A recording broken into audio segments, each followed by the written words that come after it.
Startuprad.io, your podcast and YouTube blog covering the German startup scene with news, interviews, and live events. Hello and welcome everybody. This is Joe from Startuprad.io, your startup podcast and YouTube blog from Germany, as well as the world's first internet radio station dedicated to startups and tech companies.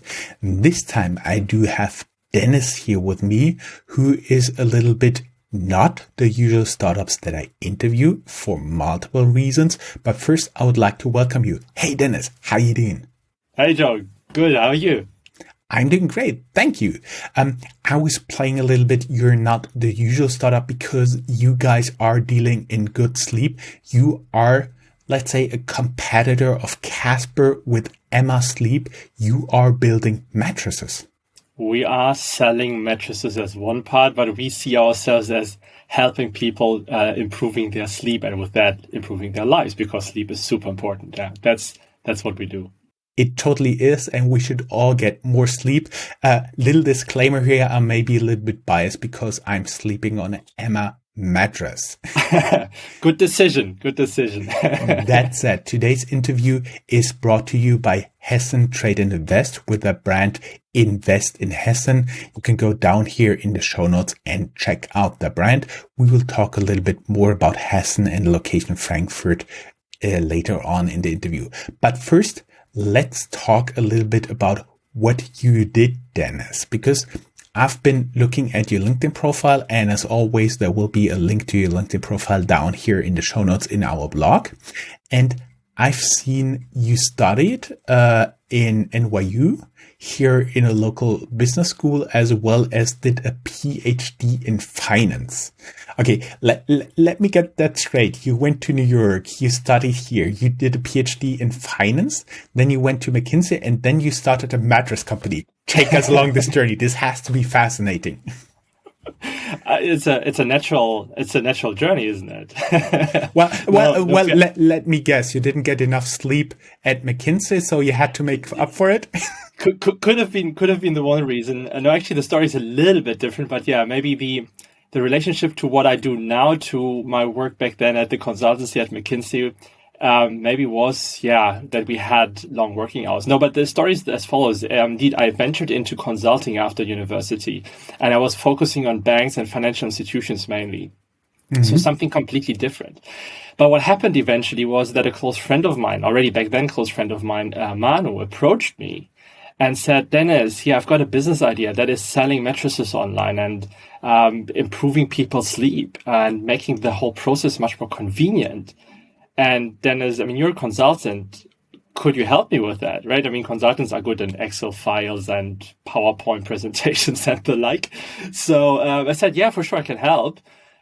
But eventually it led to the fact that we started this whole journey together in 2013. So it's a little bit Manu's idea, I must say. And why is that? Maybe that's interesting. He had been in the area of medical mattresses before. So he knew medical mattresses and sold those to elderly homes and hospitals. So we had a bit of a natural connection there, or he had. He just asked me for help initially. This is a fascinating fact because I actually did not know that there's any other type than a mattress you can sleep on. To be fair, even with medical mattresses, you need mattresses for people in hospitals to sleep on. But the tricky bit there is you want to make sure that they not only sleep well, but also if they lie in bed very long time, that you do not develop any wounds, right? So there's even some health implication there. So that's his background, yeah. But overall, it's about sleeping well. Great. So tell us a little bit about what you're doing. And of course, I do believe you're not just a Casper copycat, aren't you? Definitely not. No, I'm happy to share a little bit of insights here. So overall, we see ourselves, as I mentioned, as a company that wants to improve people's sleep so that you really wake up to the best of yourself, essentially, because sleep is so important. What does that technically mean? Yes, we're selling mattresses, we're selling beds, we're selling pillows, mainly online, but also through retail partners. So we have actually an omni-channel approach nowadays. that being said, yes, there are competitors around the world, actually. And the whole story is that we even didn't start with Emma initially. We even started initially by selling other brands through an online shop here in Germany. But 2 years into this, that was in 2015, we realized, well, maybe there's more potential to create impact for people by developing our own products and our own brand. And for sure, there was inspiration around us. I mean, we weren't the only ones coming up with that idea. But yeah, so eventually in 2015, we started Emma, and that has grown until today. That is pretty fascinating. I may add, for everybody who doesn't know that, people who are laying in bed longer, what you've been referring to, basically they're lying on something more like an air mattress, which is moving a tiny bit, so that you don't get like a skin damage, skin lesions for some time. And that's not the people are lazy, but sometimes they're really sick, unconscious or stuff like this, on breathing automation or stuff, breathing aid or something like this. So that is medical induced, but we're talking about, fortunately today, only about the healthy sleep. By the way, I was wondering, when you talked about how important sleep is, how much sleep do you get every night? 7 hours? That's a fair question, I guess, to a founder. Well, I'm lucky. I'm in the lucky position that I really get to almost 8 hours almost every day, not every day. What helps me, by the way, small tip to the audience here, is use your alarm clock, not to just wake you up. I mean, that's helpful, but an alarm clock that helped me at least was to set an alarm clock when you want to go to bed. So my alarm clock at 11 tells me that I should go to bed in the next 1 hour, because sometimes I don't know. I mean, you know how it is. I mean, luckily not so often working that long hours anymore, but maybe, I don't know, watching a Netflix series, right? And that can derail sometimes. So I can highly recommend an alarm clock telling you when to go to bed. Yeah, no, but I'm getting my 8 hours, so I'm doing good. To be fair, that wasn't the case in the beginning. I mean, when we started small back then in 2013, it was like a 24-hour, 7-a-day thing. But it was also fun, right? I mean, that's the intense phase of a startup. Although, to be fair, I mean, I think startup is always intense. It never changes. When we had Alex von Frankenberg, the CEO of Hightech Gründerfonds, in our interview back in December last year, he talked about how capital efficient you guys were. So basically, you have not raised a lot of money, right? No, we only raised just about 5 million euros. And I mean, just to set this into perspective, maybe that's helpful for the audience. We grew to 405 million euros last year. So with 5 million euro funding, setting this into perspective for a direct to consumer online business, that was quite capital efficient. Yeah. Yeah, I see. A few more things bouncing around in my head here, because you guys have been raising money, venture capital, and how important there was that you could point to successful competitors like Casper in the US, for example. In the interview we did with Autonova, with Roman, the founder and CEO, it was very important for him that he could pinpoint here in Germany at VC interviews, look, there's someone in the US who is doing it successfully. Was it also important for you? Yeah, it's a very interesting question, because it comes down to, why did we only raise 5 million? Well, we were very unsuccessful in raising with VCs, to be very clear. I mean, no, but that's the true story. So maybe we should have done this more and pointed to competitors in overseas or wherever. No, but I mean, really, we struggled. So we had a list of almost 50 people, really, and it's people like family and friends that invested into us. We had some additional ones, like the few institutional investors we had was Hightech Gründerfonds, you just mentioned it. So they were invested, but also the Mittelständische Beteiligungsgesellschaft Hessen, so the state of Hessen essentially, were invested. Those were the institutional investors, but we struggled to convince venture capital companies. Why was that? Well, by now I know we have been very, let's say, realistic and rather understating what we're capable of and what we can achieve. So to be very honest, my very first business plan that I presented to business angels back then, and I got a lot of criticism for that, was 10 million euros in revenues after 5 years. And for sure, no VC is going to invest into such a tiny business, right? I mean, to be fair, 5 years forward, I mean, we were already in the triple digits, millions, so to speak, or 150 million. Well, it was 6 years into this. We were often too risk averse in how we communicated. On the upside, we can now say, well, we always kept our promises and actually outperformed our plans continuously. So that's the nice thing afterwards. But yeah, back then it led to the fact that we couldn't convince any VCs. What would you now change in terms of planning, in terms of forecasting, if you would ever have to start a company again? That's an interesting question. I mean, retrospectively, I can say I'm super happy that we couldn't convince any VCs because we have been so capital efficient because we couldn't get any money, right? We had to focus on how do we invest very smartly? How do we get to a better marketing efficiency? How can we build better products? How can we build a leaner supply chain? How can we reduce costs within the supply chain? We had to focus on this from kind of day one. And with this, two things. First of all, now we are benefiting obviously from all of this because, I mean, you mentioned even competitors in the US who are struggling because they're still unprofitable.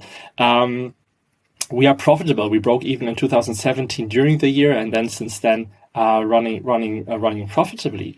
So that helps us. And on the other side, I mean, to be very fair, we didn't dilute as much, right? I mean, one thing I tell often founders when they start a business, I mean, in the very beginning, it's very easy to dilute yourself tremendously when you get your first capital. So being a bit more restrictive, if you can, not every business model allows this, also to be clear, but if you can, do that. So yeah, because of that, we still own a large chunk of this business. That is awesome. But now when you've been talking, I imagined you guys, because back in 2017, you've been already doing some great revenues. You became profitable, and then your as competitor Casper entered the market. Admittedly, they wound down operations in 2020 again, so they have not been successful. Can you take us a little bit along the journey, what you felt first, and looking back now, what do you think you did right or they did wrong? I mean, it's sometimes hard to talk about the strategy and what they did in what way as a competitor. But obviously what I can share definitely, when we started with Emma, it started to grow tremendously in 2016. Actually in 2016 then Casper, for example, came to Europe, and there were more competitors emerging, like in the UK, in France, etc. So we saw that there's a lot happening in this industry. And for sure we were concerned, like, will we be the one who can succeed in this competitive environment? Hence, yeah, we had to a certain extent also wait and see what the competitors will do and how it will work out. But one learning, quite interestingly, the competition was rather good. And why is that? Competition in our segment helped educating the consumer that buying a mattress online is a thing. So we all benefited from this. That, I mean, it's not only us being on TV, but also a lot of our competitors were. It drove the market share, the online market share up, and hence all our sales. So we see actually quite a structural difference between, for example, the UK. That's the market where already every second mattress is sold online, vis-a-vis a market like, I don't know, in Southern Europe, for example, Italy, Spain, where the market share, the online market share, is much, much smaller. Because when you're the only one who tries to educate the market that buying a mattress online is a thing, and actually it's the better decision because you could have a 100-night trial, and really try the thing at home, and really see how you sleep on it. Well, if there's like, if the market is not as educated, you see, you have obviously less potential in that market. So the competition in the end was quite helpful. Mm-hmm. By the way, talking about competition, you also took over one competitor back in 2016. How did you make the decision to do that? Admittedly, it was bought out of insolvency, so I assume it was just cheap. But how did you learn about it, and how did you make the decision to go for it? Yeah, that was an interesting situation. So, well, it was not a direct competitor. So we bought Dunlopillo. That is one of the leading brands in Germany for sleep. And they had, as you just said, they had to file for bankruptcy. And we were looking into this and found this interesting because we said, like, there's a huge opportunity, not just because it's one of the leading brands, but also because retail is an untapped potential for us. In most countries, the majority of mattresses is still sold offline. So let's look into this, and maybe we can build an omni-channel strategy here. That's why we found it interesting. And then for sure, the other element was it was in insolvency. So we bought just the brand. So we didn't buy any plant, for example. I mean, they owned some plant in the past to produce mattresses. It was just the brand. But yes, also the brand wasn't that cheap for us, at least back in these days. But we were, to a certain extent, let's say, well, lucky, or let's say we were more agile. So without getting into actually the details of this process, but we thought already we were out of the process because some other bidder had actually a higher price that he offered. But eventually we got back into this because they got stuck, and we were much more efficient, much more agile. So within just 3 weeks, within 3 weeks after they got back to us, we could close this deal because of the speed of this agility of a startup. So sometimes being a startup and being more pragmatic, and sometimes also risk taking, can help you in those cases. Mm-hmm. I see. And you actually been being risk averse. At one point, you agreed to be bought out by a larger company, by a corporate group that actually exists of multiple businesses, and then basically buy revenue generating businesses and basically let them do what they are doing. How did they approach you? How did they find you? And what was the process? Sorry, by the way, if I said risk averse, I've obviously meant as a startup, you're usually more risk taking. Sorry if I said that wrongly. So no, I wouldn't say that it was a risk averse move to partner with Haniel. That's the family equity company you're referring to. So yeah, indeed, we sold some shares, or actually our investors sold shares. I mentioned like this list of family and friends we had back then. They sold their shares to Haniel. And that happened last year, actually just at the beginning of the Corona crisis. So we met with the CEO of Haniel, Thomas, and learned that we have a very similar view on how to build strong businesses and how important also the organization, the team, the people are for success for an organization. So we felt, okay, there's a good connection. There's quite a match in that mindset. So maybe there's something we can do together. And eventually it turned out indeed that they've become a partner now for us, holding half of the shares, which for us is also a win as a company, because I mean, to be very fair, given the size where we are now at, if we want to sometimes maybe take bolder moves, risk-taking moves, and investing into product development, or when you mentioned the Dunlopillo acquisition, I mean, it's not that we would have anything on our radar here, but if there would be opportunities, we now have a very strong partner for us that could, alongside, like, help us taking those opportunities. Mm-hmm. I see. Interesting thing in the German blogosphere, there is a little fight going on about the acquisition price. Some people say this, some people say that. Can you shed some light on this? I don't think that we have disclosed this, so I can't.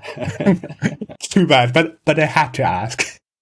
So, but the company is just controlling 50% of your company, and the other 50% are still owned by the founders? Exactly. So, yeah, the 50% is Haniel, and then 25% is Manu, and 25% is what I still hold. What is the plan with you and the backing of the Haniel Group? Conquer the world, take over Europe. Where are you currently active, and what are the next steps? I like the first point you said, conquer the world. Now, I mean, our goal is... It's only because I'm a big fan of Pinky and the Brain. What are we going to do tonight? Okay. The Geek Got a World. Yeah. I love those in my childhood as well. Haven't seen them for a while though. No, but I mean, our goal as a company is become the #1 global sleep brand, and we're doing quite well. I mean, we sold 1.5 million mattresses last year, and with that actually being already the biggest sleep brand in Europe. And we have already opened our, also we have offered some offices outside of Europe, but also opened new markets. So we are now active from Mexico to Brazil to Australia to South Korea and Japan. So a lot of countries we're now active in, as the goal is to help people around the world sleep better with our products. So that is the plan. That's a long-term plan. And that's also what's so nice about our partner with Haniel. Haniel also has a long-term view on things and is not, for example, sometimes if you have a very financially oriented investor, sometimes their horizon is more like, let's look at 3 years or something. That's not the case. The good thing is really we can take the decisions as they make sense for us as a business, for our consumers, and progress long term. Well, sometimes with very aggressive investors, I've more seen, let's talk about the next 3 months. I mean, to be fair, in a startup also, you often have rather a 3 month perspective. Sometimes if the banks ask me, okay, what's your 12-month plan? I mean, I do have a 12-month plan, but to be very fair, if you're really agile as a startup, you rather look into the next 3 months. That's what it is, because who are you to know what the future will look like in 6 months, 8 months, 10 months down the road? That is already tricky sometimes, right? Yes, and if Corona has proven something, that most long-term forecasts are just for the trash bin. But do you have something like a 5-year plan? I mean, we do have a long-term plan where we want to go to, because also it helps. I think that's the benefit. It sets a target, sets the ambition level, and helps with getting the organization aligned on this joint goal. I think that's important. For example, what we do, every Tuesday we have our all hands, where everyone comes together nowadays virtually. And one part of this all hands is always, what is our long-term plan? Where do we want to be in a few years from now? And what are the pillars that will get us there, so that everyone understands what's the strategy, what's the vision, and that brings a lot of alignment. So yes, that exists. But also we are agile enough and flexible enough to accept that sometimes things don't work out and you have to change your plan. I see. When you mentioned meeting virtually, that's also on my question list. How did Corona impact you guys? I mean, the Corona impact can be split into different ways, right? I mean, one element is supply chain, for example. I mean, supply chain luckily is very robust. We have a very diversified supply chain, producing often even locally, so that has worked very well. Maybe one mention. I mean, that's something we see across the industries. Raw material prices are increasing. I'm not sure whether it's due to Corona or what's exactly happening, but across many industries, I'm hearing that raw material prices are increasing. So that's maybe one of the challenges, but I wouldn't tie it directly to Corona. What is obviously more important, or was a direct impact, is on the sales. With lockdowns as an online business, often online business have seen that this rather boosted sales. For sure, when the lockdown was lifted, you sometimes also saw the reverse effect. And then the third element is employees. And there, although we have been a digital company back then already, and we have a lot of digital natives in our company, I mean, I think average age in our company is 28 years old. I mean, we have 730 people, just to give you a little bit of a feel for the size, but the average age is still around 28.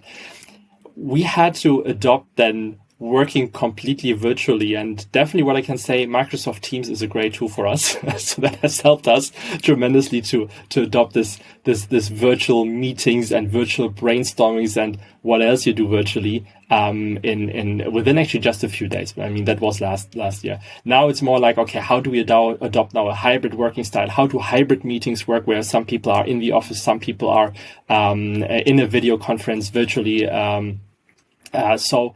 Those are now elements we need to look at. Did you also see changes of behavior on the client side? Did they hold back on purchases during the first wave of Corona, or did they just say, okay, now everybody goes and buys mattresses online? Interestingly, furniture and home had been a huge topic within the Corona crisis because people spend more time at home. So when you look at statistics, like where would people spend more than the year before, it was often home, furniture, etc. So there was a bit of a booster.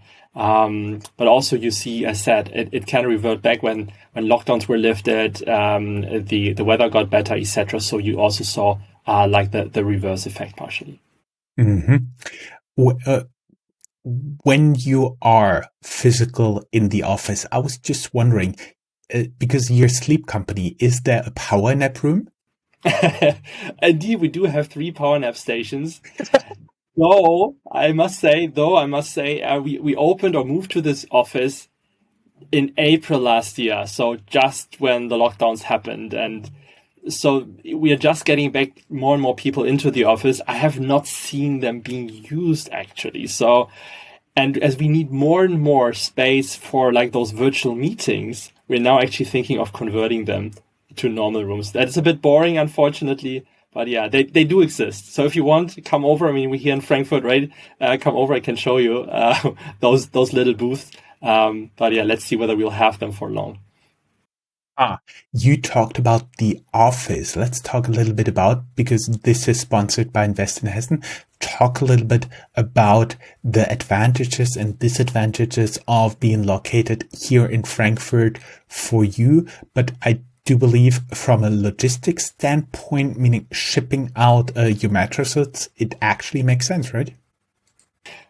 Well, maybe it would make sense to ship them from Frankfurt in terms of logistics, but to be very honest, we are not shipping from Frankfurt. We have we have production partners, as I mentioned before. So the supply chain is very international, and we do not produce here in Frankfurt. So that's not the reason we're here. I mean, the reason why we're here initially was because Manu and me were here, but also to say this very clearly, we're super happy that we're here.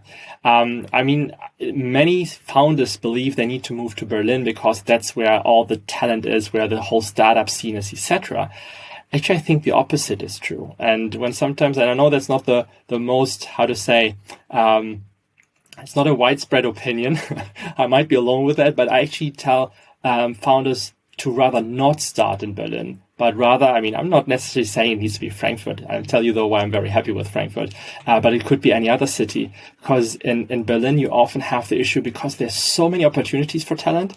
You see often that people don't stay that long in a company. And if you want to build a strong team, you need also that they stay for a couple of years. And that's very tricky. So while it might be easier to attract talent in Berlin, they often don't stay as long. So we have people, I know someone just left who started with us 7 years ago. So really you have this long, and it was a developer, by the way, maybe to add this. So usually I think developers are people who are very prone to being hunted by other companies. So you can build a strong team. For example, here in Frankfurt also we have tons of great universities in the region. So the talent pool is really strong. For sure, you might not find someone who's done, I don't know, performance marketing for 5-10 years, but that's something you can learn.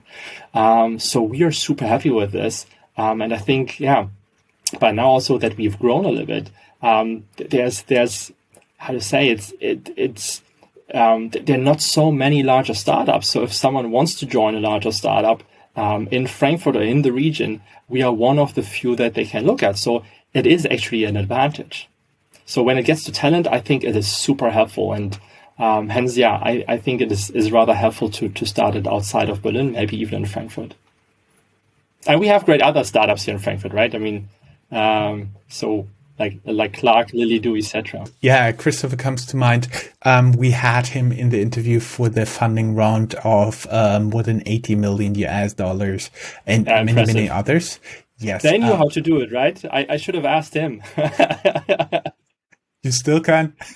And now we're break even, like we're profitable, so not needed at the moment. But yeah, maybe I should once that would change. My last question was, we are going to play Make a Wish, and you could make a wish. What do you want to see changed in the Frankfurt landscape from the political side? Meaning this is listened to also in the Ministry of Economics at Hessen Trade Invest. What do you wish for from those guys to change or to improve?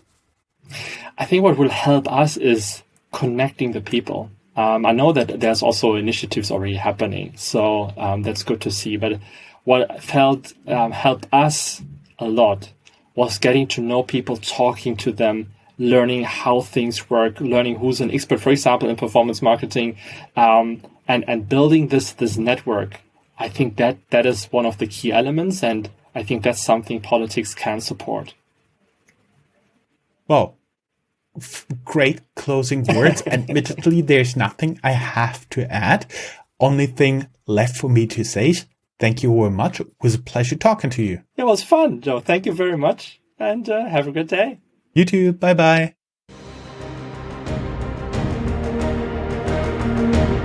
That's all, folks. Find more news, streams, events, and interviews at www.startuprad.io. Remember, sharing is caring.